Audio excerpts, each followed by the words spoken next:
तुमच्या हक्काचा आवाज आजचा महाराष्ट्र।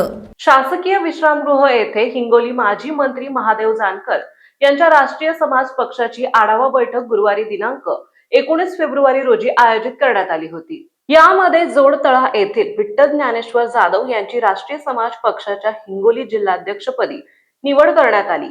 ही निवड प्रदेशाध्यक्ष काशीनाथ नाना शेवते, मराठवाडा अध्यक्ष अश्रुबा कोळेकर यांच्या आदेशाने करण्यात आली। यावेळी निवडीचे पत्र मराठवाडा उपाध्यक्ष नामदेव मामा कुरवाडे आणि हिंगोली अल्पसंख्याक जिल्हाध्यक्ष जाफरभाई पठाण यांच्या हस्ते करण्यात आले। यावेळी त्यांनी निवडीचे पत्र देखील देण्यात आले।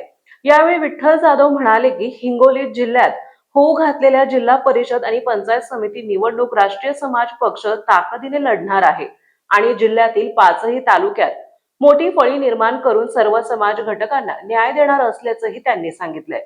लवकरच जिल्हा परिषदच्या अनुषंगाने मुलाखती देखील घेण्यात येणार असल्याचं त्यांनी सांगितलंय।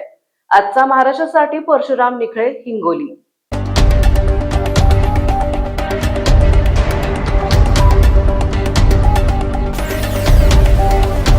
तुमच्या हक्काचा आवाज आजचा महाराष्ट्र।